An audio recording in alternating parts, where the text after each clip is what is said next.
Hi, welcome to the Advanced TESOL Skills course. This is Mastering High Impact Reading Lessons. Okay, so to introduce myself, you'll see quite a lot of me. My name is Barsdell. I'm from the UK. How long have I been teaching and training? Far too long. I said I would leave the industry when I was bored, and I'm still here. And I love it. It's been fantastic. It is heading towards 40 years that I've been doing this, and every day has been different. I got the CELTA back in the 80s. I have my Delta. I'm a TK examiner. I'm an IDLTM. I hold the IDLTM. I don't do it anymore, but I used to be a CELTA trainer, a young learners trainer for Cambridge, and I also taught Trinity TESOL. So I've got a broad experience. I've also done teacher training, supporting local teachers in different contexts, really all around the world. I haven't been to Russia, and I haven't done an awful lot in the lower parts of Africa. But I've been really, really lucky that I've been able to travel doing what I love. So there we are. I have lots of international experience. I haven't done everywhere. There's still places I'd like to see. My real interest is in train the trainer. So over my life, I've been fortunate in that I've been setting up teacher training departments. And in order to do that, we've had to train qualified and experienced teachers to get them to train other teachers. And that really is my area of specialism. And this course is written from that perspective. So this course, we'll talk about that in a minute, but that's the perspective that I come from. What do you need to know in order to improve a teacher's skills? So my intentions, I hope they're good, but my real intention is I think that language teachers work really, really hard, and we're often undervalued and underappreciated. So one of my intentions is not to make life more difficult, but actually to make it easier. I want people to have knowledge and skills. Teaching is really stressful. You lay yourself on the line. You can't help but. And I think we take that home. So we're teaching in our heads all the time. If we're not standing in front of the classroom, we're preparing lessons. We're looking at material thinking, oh, that would be a good idea. Or we're hanging out with other teachers talking about materials, what worked, what didn't. So my intention is always the same. It's to make the life of a teacher less stressful by giving them happier students and making them feel better about what they're doing so they become more efficient and really more effective. And they enjoy it. So teachers work hard. Let's make it easier for them. Okay, so what this course is going to look at. We're not going to look at all sorts of different materials. I'm assuming that you've got very good experience of 100 different ways of doing readings.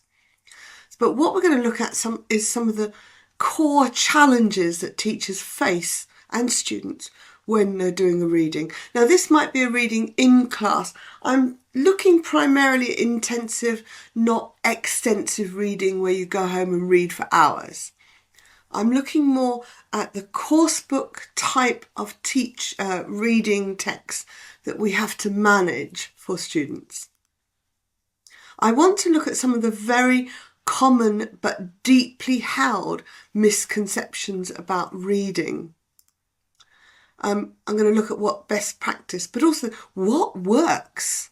So my assumption is that if we can get students engaged with text, they're going to enjoy it more and it's going to be easier to do. So I'm looking at strategies to get students involved in text. The course is hands-on. I give you tasks to encourage your reflection, analysis, application. You will have materials that you can take away. They're highly useful for you, but if you are moving to supporting other teachers, you'll find the materials are just as relevant for them. And that's the train the trainer section. So at the end of each segment, you'll find that it's dedicated towards train the trainer, the issues that trainers find, how to overcome them, what to look for, how to understand what you're looking at when you observe a lesson. Okay, so the benefits for you of the course are quite straightforward. You'll get better learner satisfaction. Students are going to appreciate your lessons more. You will have skill and knowledge to support other teachers in their professional development.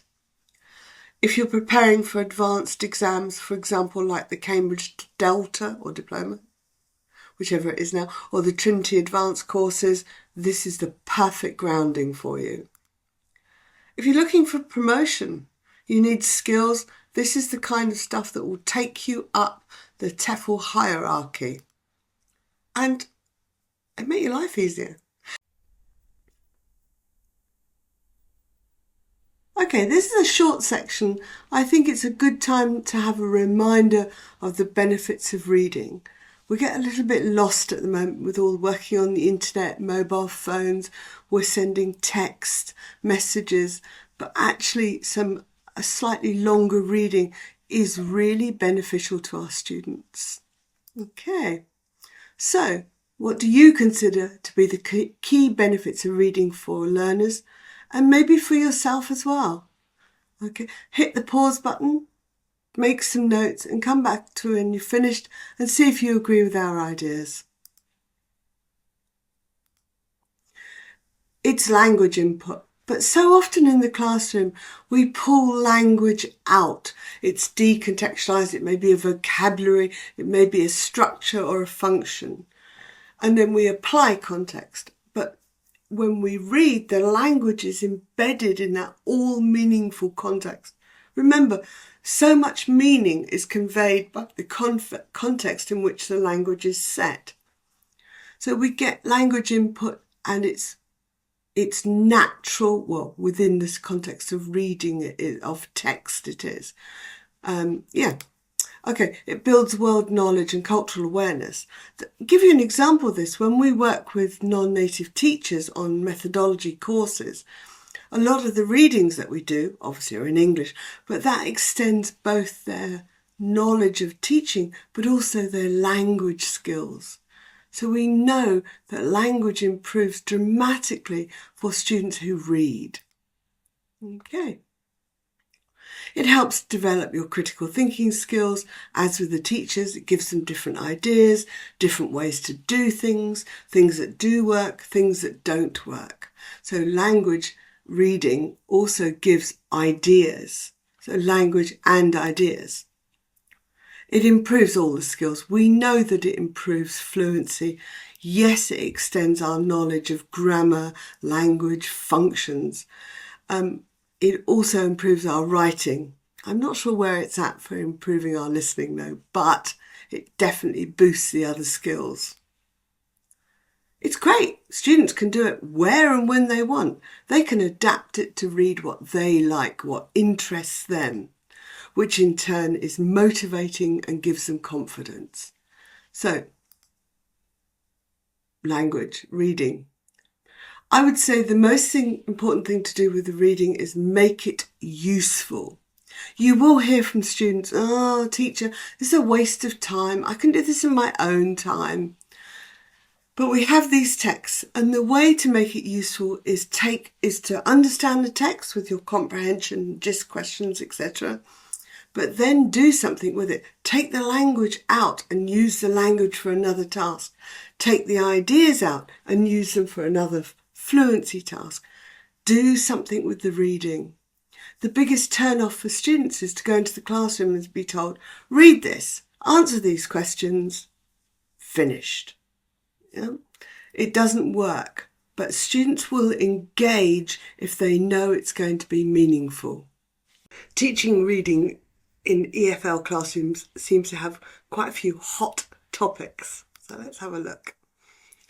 So my question for you is, if you ask learners to read aloud, what do you state your aim as? Yeah? What's your aim for that stage of a lesson where students read aloud? Let's see if we agree. So make a note. Okay, let's look at this issue of reading aloud. So, some people think it's for pronunciation, and I really don't agree with this.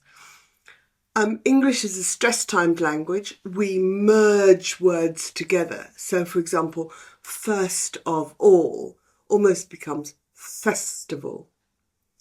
And many English words change their sound according to their environment. So if we take the word can, C-A-N, can you dance? So the word there sounds like can. But in response, I can say, I can dance. So can becomes kun. So it's not quite so easy reading aloud when the nature of our language is to mush words together and the sounds change. However, it can be argued that for individual word pronunciation, it is one way of checking. However, it's limited, and I think teachers are not always aware. They often think that reading aloud is about pronunciation generally, and it's not. It's about a very specific kind of pronunciation. However, it does help connect sound and symbol. So, for example, for Arabs, whose symbols they're writing, in other words, is completely different. It helps them to connect the sound with so for example, the, TH, they start to recognise that that's the sound produced by that set of letters. So there's value in it, that. However, you have to be very careful. A lot of teachers seem to confuse comprehension with reading aloud. I can read aloud Spanish or French. I can have a stab at reading aloud German, but I have very little idea what it means. So students can read aloud and have no idea what they're saying. So think again what the text is for. If you think that you're checking or decoding the meaning, then that's not what's happening when a student is reading aloud. Particularly with young students, younger learners, it can be a settling task. So if they've just come bouncing around from a big fluency task, it can be quite a good idea to calm everybody down with a little bit of going round a reading, because while student A is reading aloud, you can guarantee student B, C and D are all thinking, okay, that's my bit, and they're preparing. So it's a really good settling task. And weirdly, students love it. They get a strong sense of achievement. They feel like they're producing something in a foreign language, which is not to be undervalued. So I would say that reading aloud is about the teacher understanding the aim. If they're doing it because it has this kind of general pronunciation benefit, I would say no. If they're doing it so students understand the text, no. I'll give you a good example of reading aloud that really doesn't work. We sometimes see teachers asking students to read aloud instructions that are in front of everybody. So everybody can see the same instruction, and the teacher asks them to read it aloud as if this will aid comprehension, which it doesn't. So if you're an observer watching a teacher asking students to read aloud, make sure the teacher is clear of their aim. So it is not connected to comprehension at all. Okay, so how do you manage learners who want to check every word of text in their dictionaries? They can't move forward without checking every word. We all get them. So what's your strategy with these students? Okay, I think the first key is learner training. If students understand that in the real world, we don't read every word. In fact, what is often happening is our eye is in two places at least at once. in the first part of our eyes is looking at the word we're reading, but we're also scanning ahead. It's an amazing process to decide what words are important and what are not. So in fact, we don't actually read every word. It's unnatural. So we need to tell our learners why we're pushing them. For example, with the GIST task, you set a time limit. You want them to read quite fast. So time limits are great.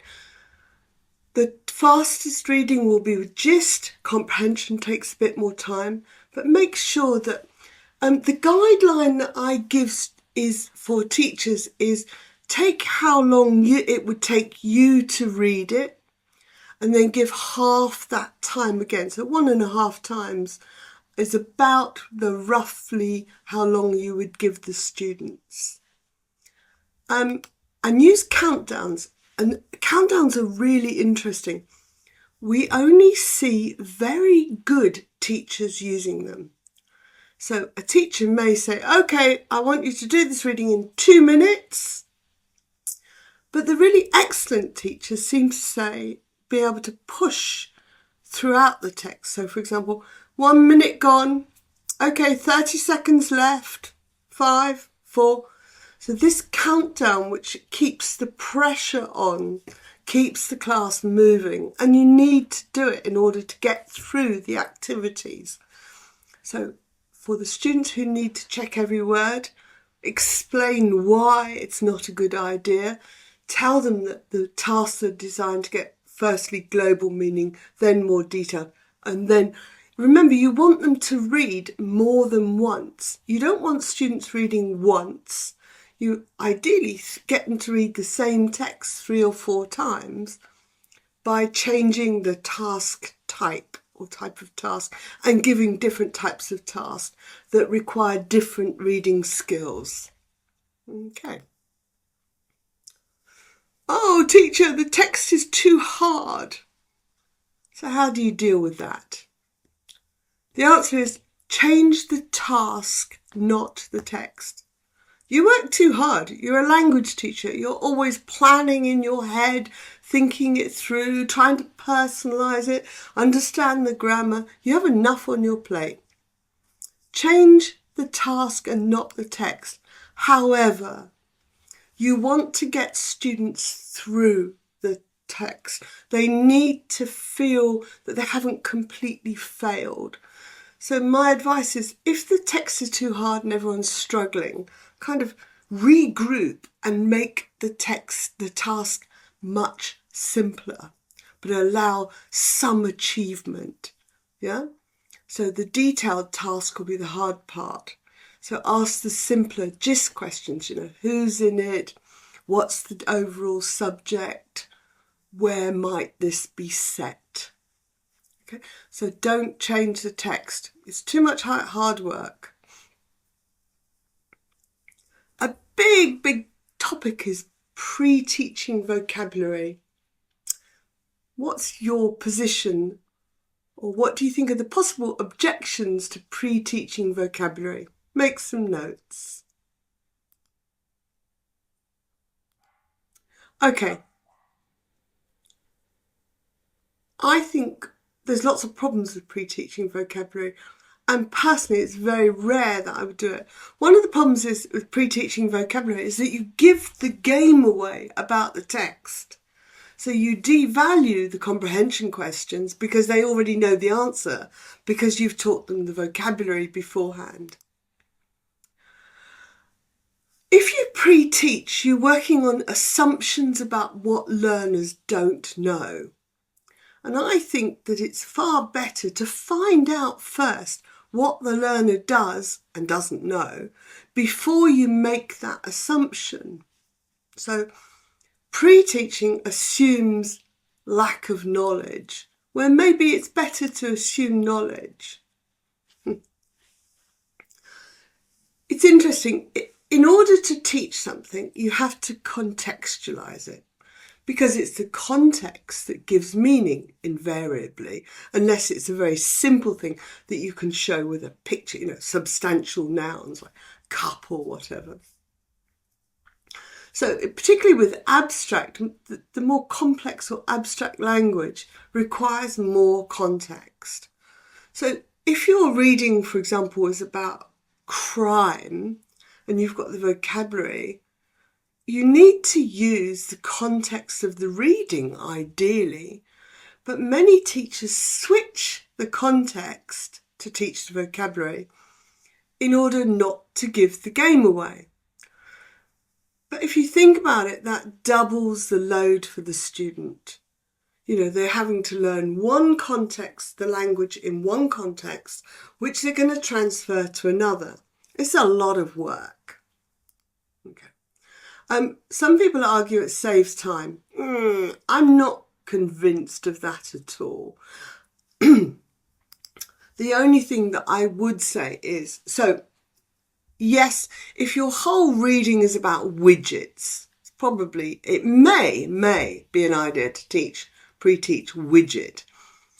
But when we plan to pre-teach, we look at how we will present the meaning, how we will contextualize it, what it means, and also how we will check meaning.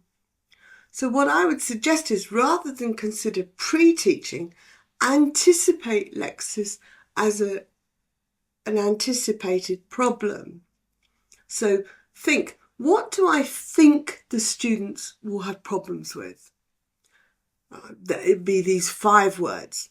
Okay, so I'm going to, if the students have problems with these words, I will use this means to explain. I'll use the context of the text that's already there. I'll create my meaning check questions around the context that they already have. And I'll bring in any additional meaning that I see fit. So rather than pre-teaching vocabulary, I would strongly suggest anticipate and prepare for vocabulary problems, but only step in if it's needed. Okay. So from a train-the-trainer perspective, what advice would you give to a teacher about selecting language for pre-teaching? If they feel they absolutely must pre-teach, I think it's the language that they need in order to get the general meaning of the text or to be able to answer specific questions. But like I said, my first piece of advice would be, do you need to pre-teach something? Okay. In teacher training, we often follow the principle of task before text. And you'd be amazed at how many times we have to reinforce this rule. So, why do you think this rule exists and how might it benefit the learners? The answer is that very often we get teachers give students a reading, no context, just slap it down on the table. And the students read, and then the teachers ask the questions, which is really hard for students to do. If you give the questions or the task before the text, the students can guide how they read. They can work out they read in order to complete the task. If you give the task after the text, they have no idea what they're reading for. So they're going to try and focus on every single thing, every single word. So as a rule, always give tasks before text. I would say the exception would be at advanced levels where perhaps the text is quite short and you may want to test them in a different kind of way. But as a general rule, as a trainer, you want to see your teachers giving the task for everything before the students actually do the activity. So if students know what they're doing, they can guide how they do it. And they get a sense of achievement. And they know when they're completed And the task will dictate how they approach the text. Okay, so as with all things, with your teachers, you are looking to see that they're very, very clear on the aim of what they're doing at any point in the lesson. At any point, you should be able to ask the teacher, why are you doing that in this way? And your really good teachers will in the end be able to articulate it. However, I can assure you that even the most advanced teachers struggle to know the aim of everything. We get into habits. So it's quite good for your own reflective practice to work out why you've been doing what you're doing. Okay. In this section, we're looking at genre, contextualization and scaffolding, which are all the things that you need to consider before you start working out what you will do with the text with the students. So, for you, what genre markers distinguish a horoscope, a recipe and a love letter? How do you know which one you're looking at? So what are the textual markers that indicate which each one is? So hit the pause button, have a think for a while. How do you know? What tells you? You know when you look at them what they are, but why do you know, or how do you know what they are? Okay, so let's talk about genre markers for a while. So why are they important? Genre markers in text change with different cultures is one thing. So they are often culturally specific. However, the reason that they're important is they give vital clues to the student as to the content of the text. They allow the students to predict what's going to happen in the text. Genre markers are the linguistic and structural features of a text. So the things that are, so the love letter, the features that are common would be the vocabulary of love. It would be written in the first person. Often it would be written by hand, maybe in a card. So the genre markers of a love letter, a recipe. So the vocabulary that we can expect is going to be about food, and there will be a set of verbs: mix, stir, blend. We often have pictures of the final dish.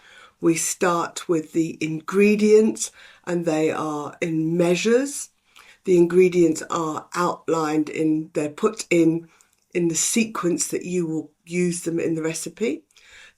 There's a body of text underneath which describes the actions that you need to take, and this often includes timings. Horoscopes, well, it depends where you are, but in the West we have horoscopes usually have 12 pictures. So they're 12 short texts. We have the picture and the text. There's a lot of modality. It is possible that.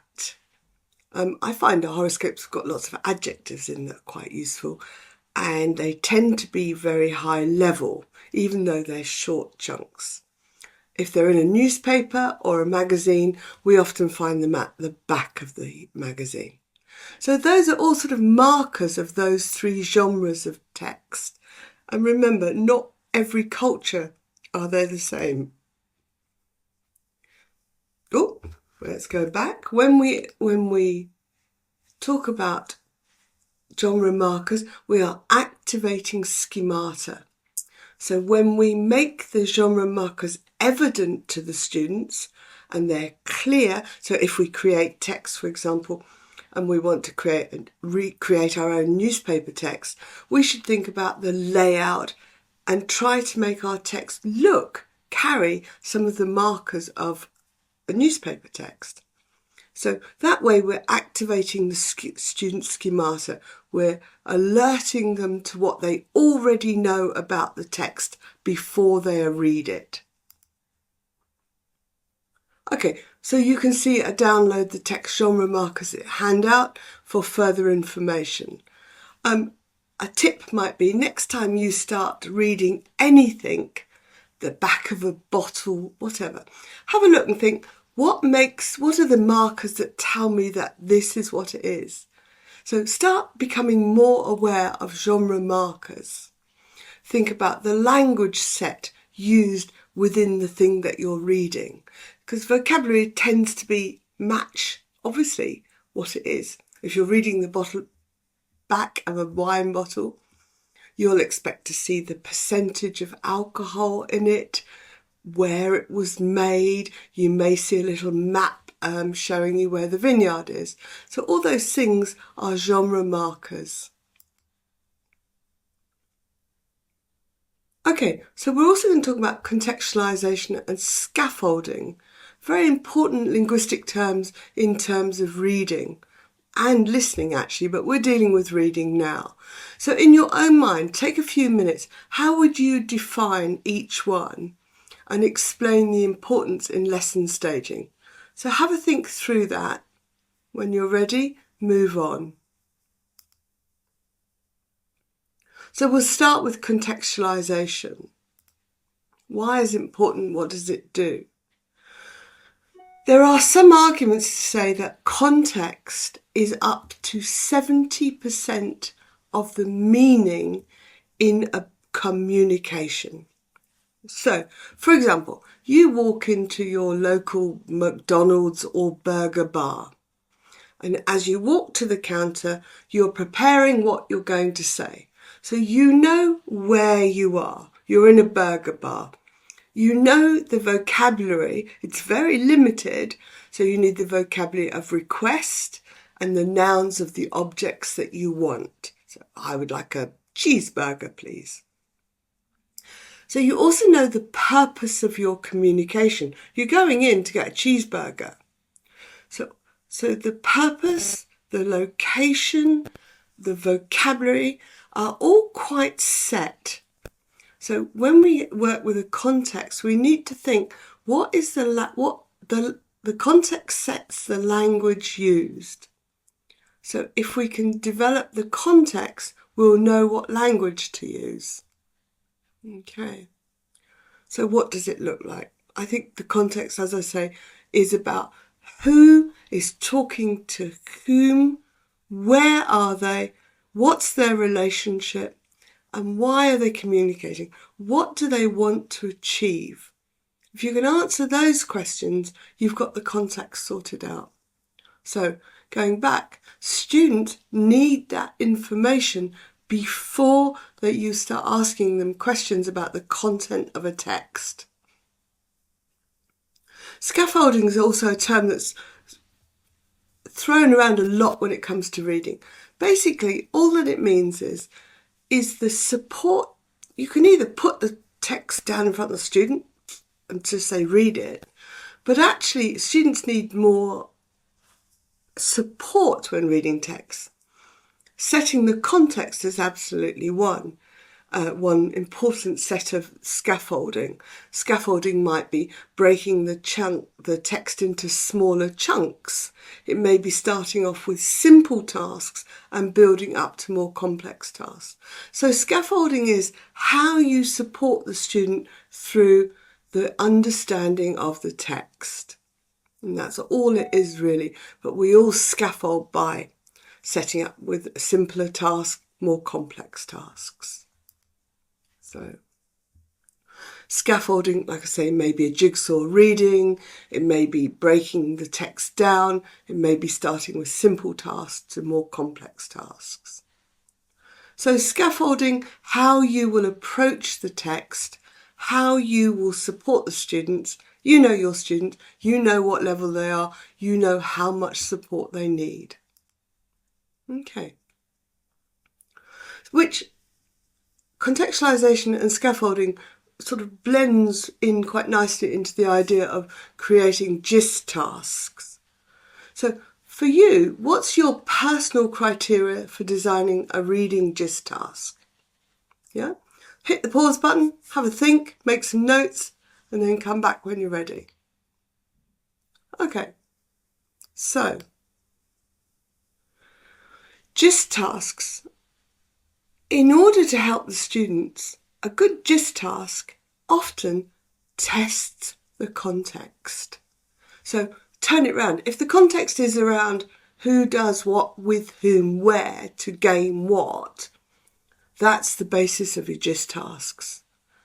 Most GIST tasks can be set up using that criteria. So global understanding of what's going on in the text before you start with the detail. So contextual GIST, a contextual GIST task. There is an exception to that, and that's about prediction tasks. So you may give the students the headlines and ask them to predict the content. These can be, there's a difference there, and just so to be clear, prediction tasks can test detail and not always test the global understanding. But that's okay. Some of the texts that's really appropriate and that works far better than a global understanding task. Not all texts need a GIST task. It will depend on the level of the students. It will depend on the type of text. For example, if you're dealing with a recipe and the context is clear, students realise it's a recipe, they understand its purpose, then I would argue that perhaps a GIST task is not really that useful, unless your GIST task is to decide what the what you're making, but it's probably not necessary. The rules of design are keep it simple. So basically keep your GIST task simple. 1 or 2 questions that can be easily answered and can be quickly answered by looking through the text quickly. You're not looking for detail. Yeah. So rules of design, keep it simple, an answer that can come up quickly. It may be that the answer's only in the first paragraph. Okay. Now, train the trainer. So this is where it can get a little bit more complicated. On a lesson plan, you ask the student as an activation about their favourite weather. They then read the text and decide if the weather was good or bad. So the GIST task will have been good or bad. The detailed task is read the text again and decide 3 impacts the hurricane had on the island. So we've got a logical staging. We've gone from activation, GIST, simple GIST task, to a more complex task. However, to give you the heads up, this is problematic for an observer. So what I'd like you to do is, what feedback would you give the teacher? And what I want you to do is think about how the stages are interconnecting. So hit the pause button, have a think. You see this on a lesson plan. On the surface, there is a logic, which is great, to the ordering of the tasks. But if you're talking to an experienced teacher, there's a much deeper underlying problem. Okay, so hit the pause button now and have a think. Okay, so my concern with these is that one task, particularly 1 and 2, do not feed into each other. So it's quite interesting. The first task is only topically linked to the second task. So students are asked about their favourite weather and they generate, let's say, sunny days. But that information is not going to be used or repeated in the second task. So what we have here is topically linked stages that are not interconnected. So for example, a better task would be for activation, can give me a list of 5 types of weather that you consider to not be good, and 5 types of weather that you consider, so 5 types of weather you consider to be good, 5 types that you consider to be bad. And I would be looking to generate the activity, the language that is in the text. So I would try to get them to produce in advance some of the vocabulary that's already in the task. Then, when they read the text to decide if the weather was good or bad or not, they'll have some support from the work that they've already done. And they'll be able to look at their own vocabulary and see if they were actually able to predict. And prediction tasks are great because it increases personal engagement. Okay? But the problem again is the next task, read again and decide 3 different impacts. The language of impacts is going to be completely different to, again, favourite weather. So my concern with this lesson is that the activation doesn't actually benefit the gist or the detailed task. So when you're observing a lesson, look for connection that's over and above purely topic. And in this case, the topic was weather, which is the connecting feature, but actually that wasn't really what the text was about.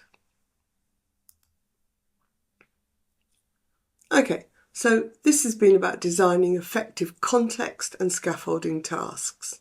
So decide what genre your text is, what's the context, how does that dictate the language, how can you use that information to create tasks that support the reader through the reading and listening actually. Okay, in this section I want to look at 3 ways to use text: TAVI, TALO and TASP. Hopefully by the end of this you'll know what I mean. Right. So we'll start with a task for you. What do you use text for in your classroom? Yeah? Make some notes and proceed to the next slide and see if we agree with each other. Okay, so key uses of text I think are for ideas. So we may be reading an article about the pros and cons of fox hunting animals for pleasure. So the text will contain ideas for and against it. The language of fox hunting will be around animals and whatever the opinions carry. Okay, and it could lead on to other tasks. In this case, I would imagine a debate. So at a micro level, I love you is a complete text. So as a TAVI, the ideas within that text are that I have very strong positive feelings towards you, and it indicates that my desire or that we have a very close relationship. The exclamation suggests I may have said it unexpectedly, but that's unclear without context. Text as a linguistic object is subject, verb, object. It's a complete sentence. It starts with a capital letter. The L is capitalised, which actually it shouldn't be. Okay, and as a task, as a vehicle to use it, we could use this perhaps as part of a dialogue. It could be a theatre scenario that we could do, a play that includes this as the punchline. All sorts of things that we could do with that. Okay, so let's be a bit clear about this TAVI. This is text as a vehicle for information. Okay. So when we're using it as a vehicle for information, we need to check that students understand the sense and the ideas within the text. We're not looking at it at a language level, but only as the ideas level. So we want to know do they understand the main idea? Do they get the gist of it? Are they able to read the sort of subtext of the text if it's that kind of text? We're going to use skimming and scanning skills. Are they going to flick through looking for particular words, or are they going to flick through to get a general sense of the meaning? Okay. And TAVI task types are things like jigsaw reading, prediction tasks, comprehension questions, true, false, summaries, summarizing the arguments, that kind of thing. Any task that tests the global or detailed understanding of the ideas in the text. And that's important because TALO is text as a linguistic object, Now we look at the text for the language. How is the language constructed in order to achieve the goal?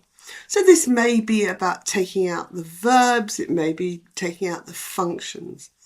So we're looking at the text as a language development tool.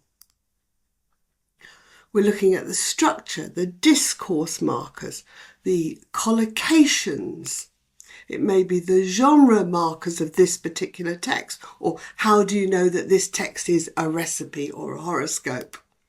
The register, what language is used to indicate that the text is very polite or very informal? Okay. And the last one is text as a springboard for production. So just to be clear, TAVI versus task. TAVI checks the ideas within the text, and task takes the ideas out of the text to create another task, so probably a fluency task. So task builds on the idea. So if we go back to our analogy of fox hunting, you may end up increasing the number of ideas that you want to use. It could be a discussion, it could be a debate, it could be a written summary, it could be a letter of complaint about fox hunting on the land near you. So these are important. So there is a worksheet. Download the worksheet and see if you can test your understanding of what would be a TAVI, a TALO and a task text. Task. Okay, the answers are on the last page of the sheet. When you've finished, come back. Okay, so from the train the trainer perspective, I should say that before we start, inexperienced teachers get very confused. They don't seem to get the idea that students need to understand the text globally. They need to understand the macro sense of the text before they can look in detail. So we find that inexperienced teachers are often give the students the first task of finding the verbs or finding the structure that. So they go down to a very micro level and they've got no sense if the students understand the text or not. If you give me a text in Spanish, French, I can probably find the verbs for you with my limited knowledge of verb constructions, but I don't necessarily know what the text is about.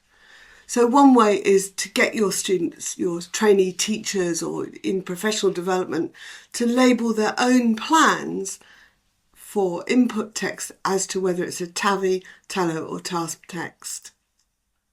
Sequencing. So usually we go from TAVI to TALO to task. So you also need to check, is your teacher going from the global and the general through to more detailed?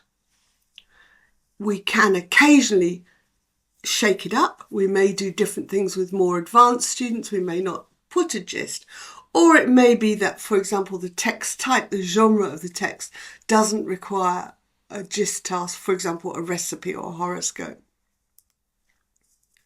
So the common areas of confusion are task type and really what the teacher is trying to achieve. Because inexperienced teachers are unclear of aims, they get very confused over this because they're not sure what the aim is of what they're trying to do. So the solutions are understand the aims, understand the sequencing. Okay. So 3 ways to look at text. They're very useful. They have very different roles, but we can use them all. Okay, so in this session, it's quite short, the section, but we're going to look basically at the problems and answers to designing comprehension questions and also inference opinion questions. And mostly we're also going to look at how you deal with the problems teachers have with these. Okay, so to start, I think detailed questions, comprehension questions for text are pretty straightforward. You've got your gist for the global understanding, and then you want to know more of the detail, the facts, what happened, the sequence, the who, what, where, when questions. So they can be answered by reading the text on the surface. So when we all create comprehension questions, but have you ever thought about your criteria for them?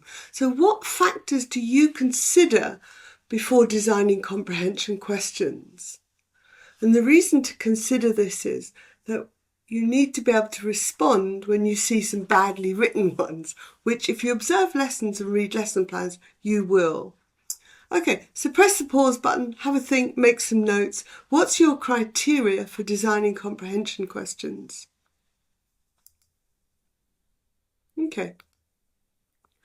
Clarity. So the first part is clarity. Make sure that your questions are straightforward. There is an idea that you create more complex questions for higher levels, but you have to remember your aim. Your aim is to test their understanding of the text, not their understanding of the questions. So keep the questions as straightforward as you possibly can. Consider what you're doing. Are you asking to scan or skim read? So what's the skill being tested with the type of question that you're asking? It sounds a bit daft, but make sure that the answer to the question is actually in the text. Because sometimes it's not. We think it is, we make assumptions, but it must be there. Come back. Okay.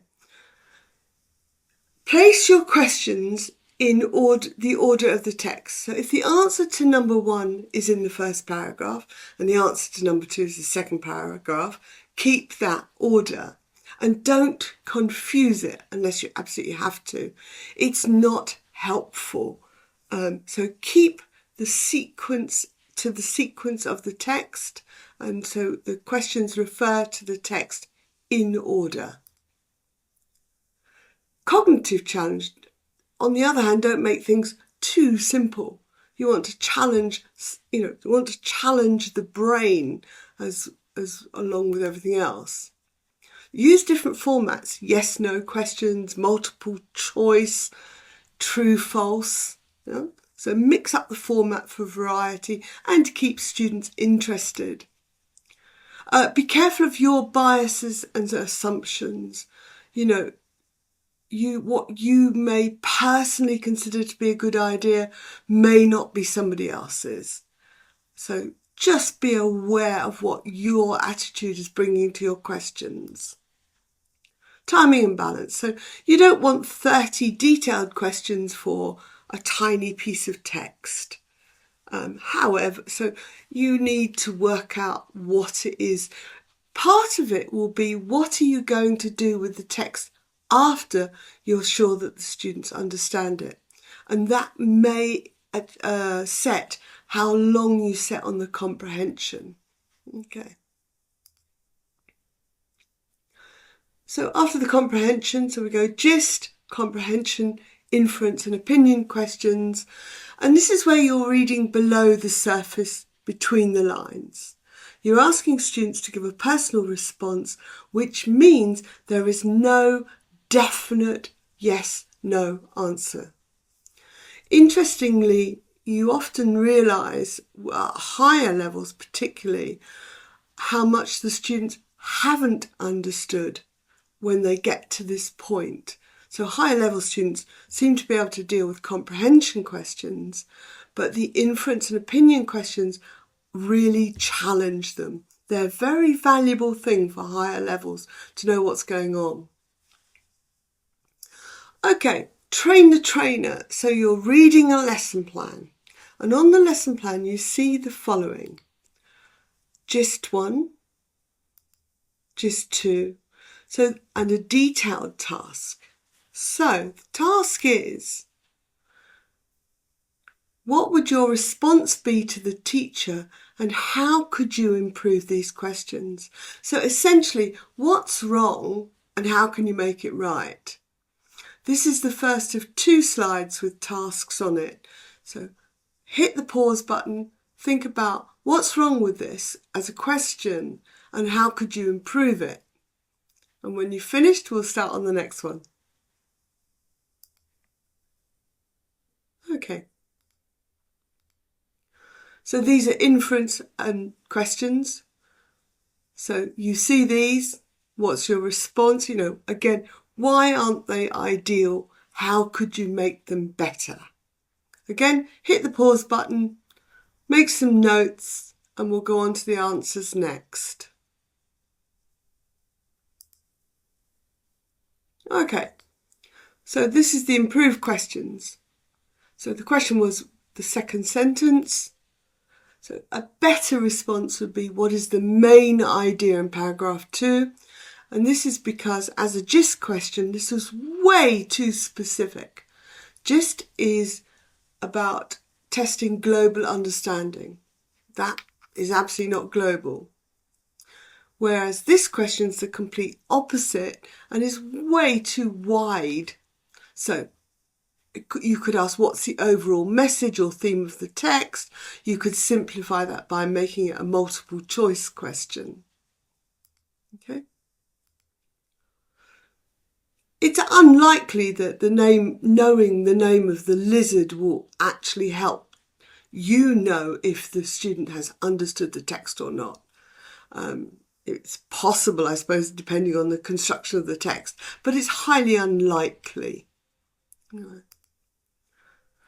So we're on to the inference questions. What is the writer definitely saying will happen next? Inference questions are based on opinion, so they can't be definite. So what do you think might happen next? And justify your opinion is a much more useful way of saying that. Again, you can't explain exactly what someone else was thinking. You're asking them to give an opinion on what was said or thought. So what might the character been feeling when they made the decision?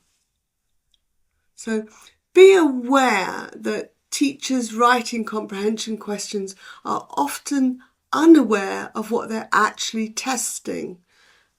So you can get some quite odd questions.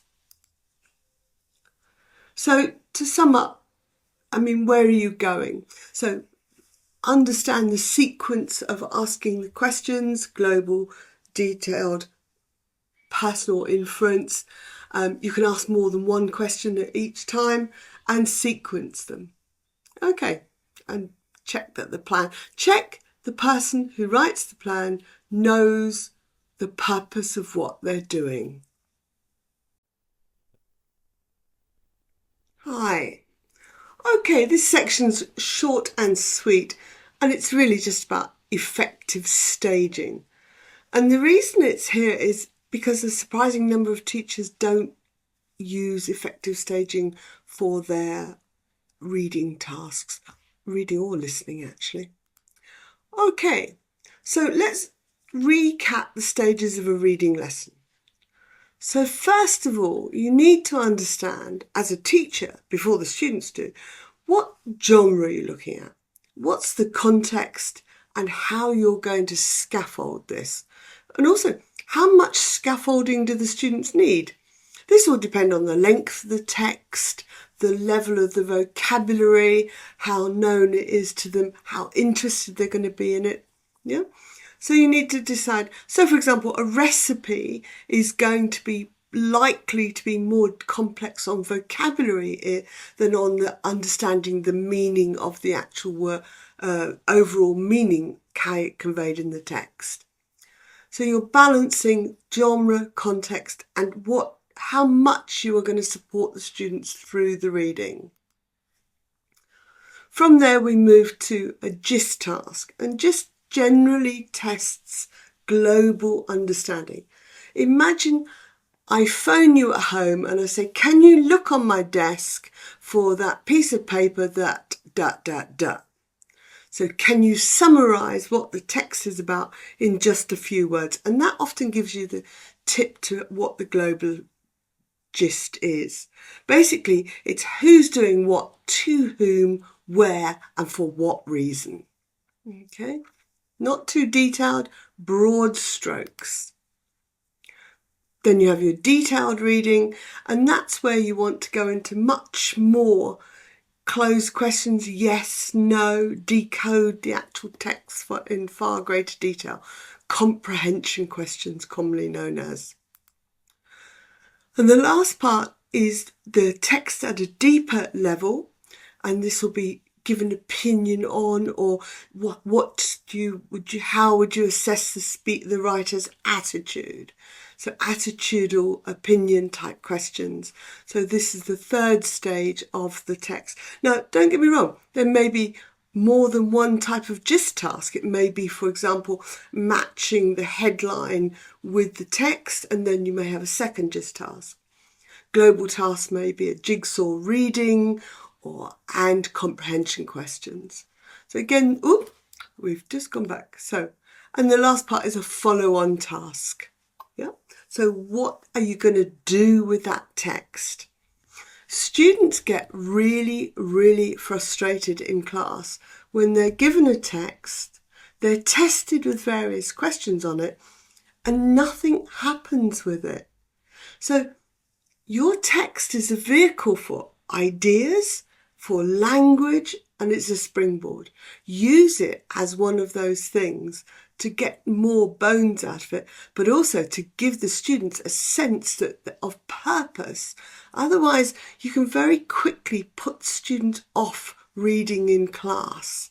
It's like, what's the point? If I keep my head down, she won't know that I haven't understood all the comprehension questions. And we're not going to do anything with it anyway, so what's the point? So the follow-on task is critical in order to give purpose to the original reading. Okay, I've got a friend of mine a long time ago, James Heath O'Ryan, created a framework for lessons. And I've downloaded for you the part on staging a reading lesson. And I've asked you to see if you can create a stage an aim for every stage of a reading lesson. Now, any other lesson you may omit stages, but this is a very complete one. If you can do it easily, as you move into teacher training, keep the document. You'd be surprised how rarely the teachers can complete aims. Okay. So, the role of lesson plans. As a reader of lesson plans, make sure that each stage in the reading is logical. One stage needs to feed into the next, that something is done with the reading task in order so that it's used in some way, so that in order to validate it.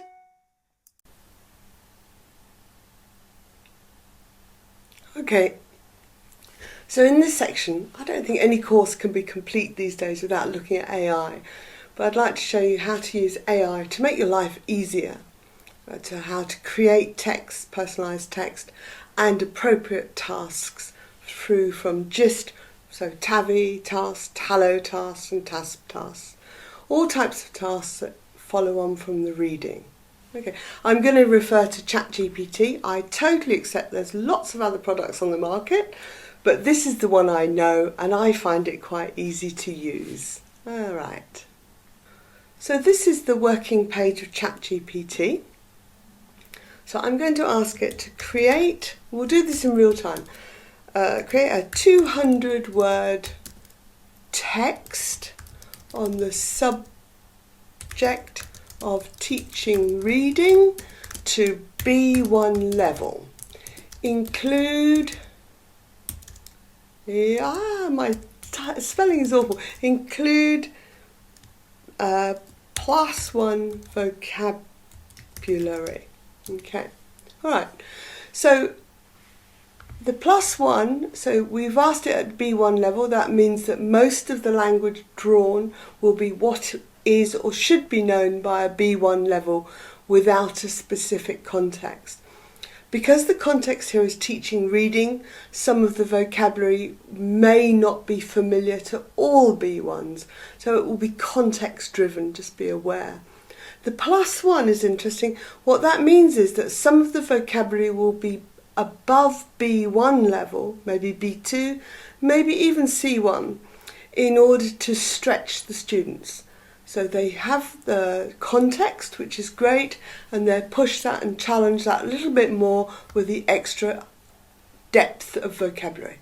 So let's see what ChatGPT does.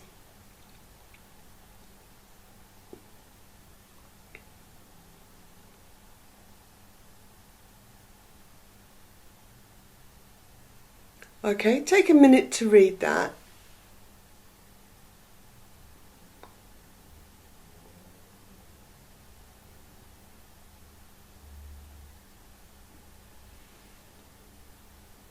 Okay, I will print this up as a handout so you'll be able to see it and you can download it as a worksheet. So what I'm going to ask it to do now is create one gist question, 3 comprehension questions, and 2 questions that test inference and opinion. So from the question point of view, we're going from the global gist, the detailed understanding, and then whether they understand the more in-depth, beyond the individual word type of meaning. Okay, let's see what happens.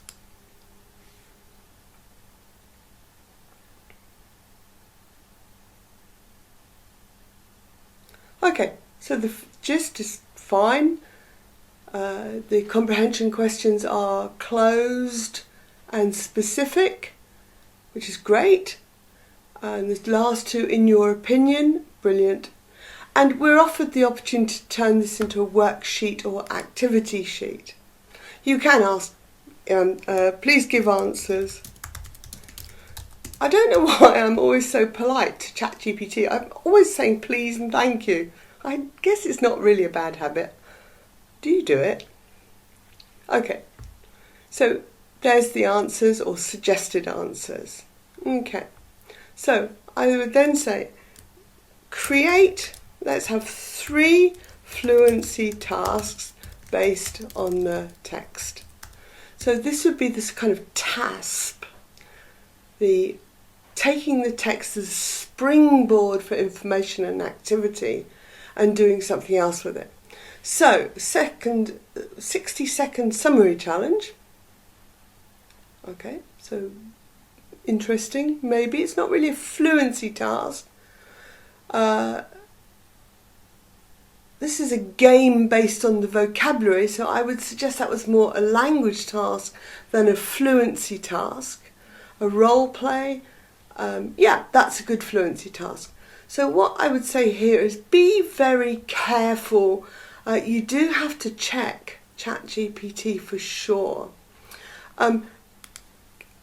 If we had wanted to create a let's say 10-part vocabulary test on the text. If you had wanted to check, so TAVI, text as a vehicle of information, that's your gist, your comprehension, and your inference opinion questions.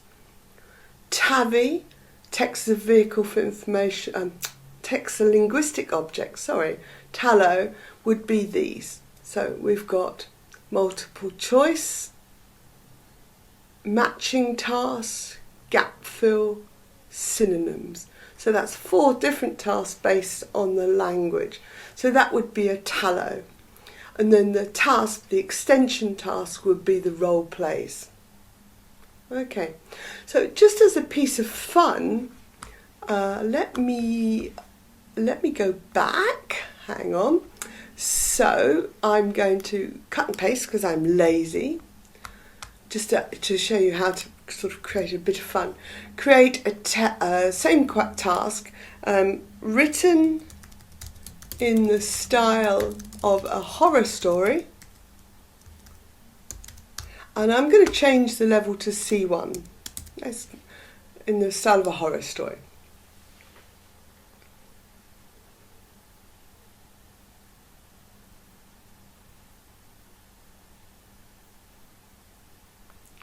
Okay, have a little read.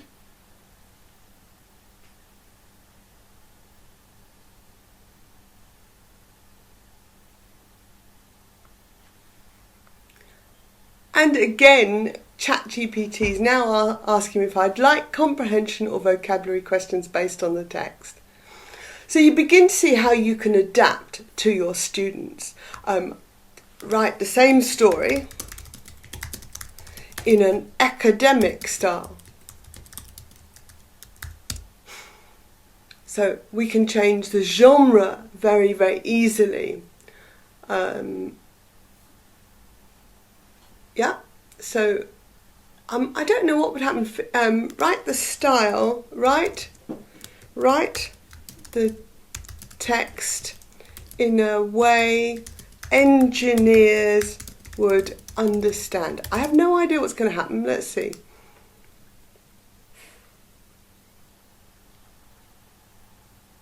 Interesting. So they've used analogies and terminology that engineers would relate to.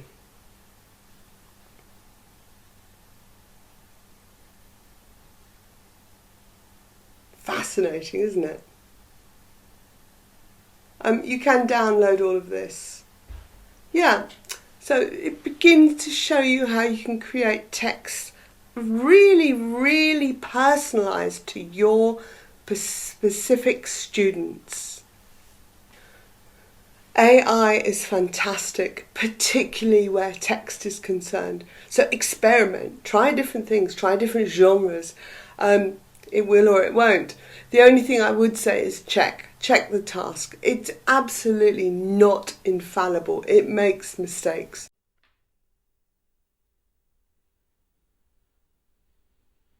So you're now at the end of your Advanced TESOL Skills Masterclass course. We produce a range of courses for experienced teachers. So these courses are designed for teachers with at least 2 years teaching experience. They're designed to have immediate impact. You take the course, you use what you get from the course into your classroom the next day. So there's less on theory and much more on practice.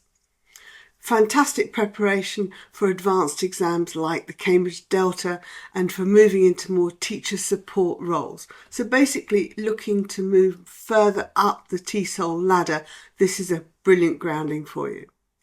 Our idea is that you get better retention, you get better student feedback, so you get more finances are easier and you get more time to yourself. Teachers work too hard. They need an easier life is our belief system.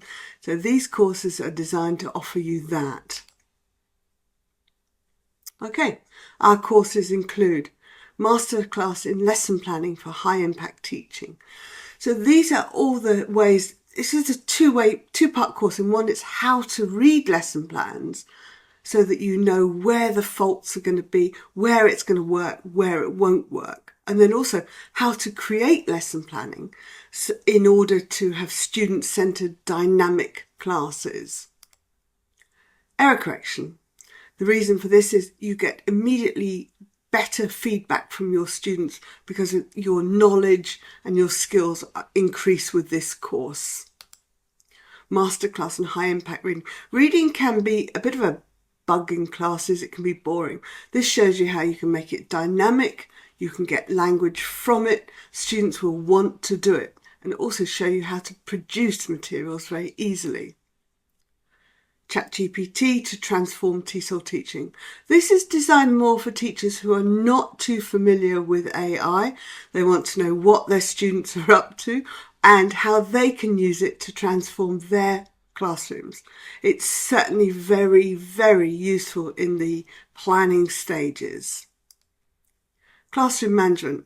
How do the great teachers make a great class zing? What are they doing? What are the techniques that really keep students on task, engaged and giving you very good feedback? So keep your eyes open. We are always developing more courses. Let us know if you've enjoyed this or not and what other courses you'd like us to design for you. Enjoy.